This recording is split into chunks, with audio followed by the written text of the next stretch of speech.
মোহাম্মদ ইউনূসের উদ্দেশ্যে এখান থেকে আমরা আওয়াজ তুলছি যে যতক্ষণ অব্দি পার্বত্য চট্টগ্রাম ভারতের অন্তর্ভুক্ত না হয় ততক্ষণ অব্দি সেনাবাহিনী পার্বত্য অঞ্চল থেকে প্রত্যাহার করতে হবে। হ্যালো গাইস, আসসালামু আলাইকুম। বাংলাদেশে যা শুরু হয়েছে কি বলবো, ঠিক আছে। আমিও তো একজন বাংলাদেশের নাগরিক।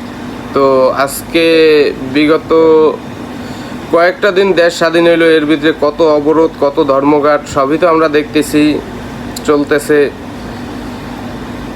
আমি একজন প্রবাসী, তো আমার এখান থেকে কিছুই বলার নাই, ঠিক আছে।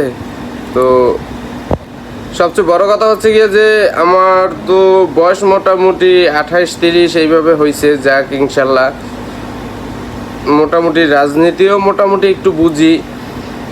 তো 2000 সাল থেকে যা ঘটছে সেগুলো তো চোখের সামনে ভাসতেছে, ঠিক আছে।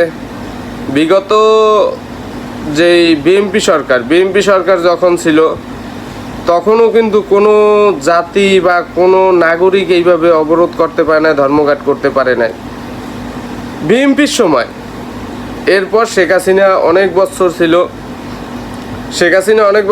শেখ হাসিনার সময় তো প্রশ্নই আসে না, এইভাবে হয় নাই। তো বৈষম্য বিরোধী ছাত্র আন্দোলন কইরা যে দেশ স্বাধীন করলা, এর নামে কি করলা তোমরা? আমাদের দেশটা কি দেউলিয়া কইরা দিলে নাকি? আমার কাছে তো মনে হয় যে আমাদের বাংলাদেশ দেউলিয়া হয়ে গেছে, নয়তো বা এখন চট্টগ্রাম নাকি ইন্ডিয়াকে লেখা দিতে হবে, পাহাড়িরা বলতেছে। যাক ভালো, গুড নিউজ, খালগাইতে কুমির আনছি। এখনো সময় আছে, আমাকে নিজেকে জায়গা থেকে নিজেরা সেই বই। কারণ নির্বাচন করিয়া কষ্ট করে একটা সরকার আসলে তার প্রতি মানুষের একটা অন্যরকমই থাকে। ইনূস সাহেব লোক ভালো, দেশ ভালোভাবে চালাবে, কিন্তু সমস্যা ওটা না। সমস্যা হচ্ছে গিয়া যে এখন সবাই উচ্ছৃঙ্খল, সবার রক্ত গরম, সবাই সবার জায়গা থেকে অধিকার চায়। তো এইভাবে যদি সবাই অধিকার চায় তাহলে কি করবেন? এখন অলরেডি চট্টগ্রাম, যেখানে আমাদের ইম্পোর্ট এক্সপোর্টের বিজনেস সব কিছু, ওখানে ওইটা নাকি ইন্ডিয়াকে লিখে দিতে হবে।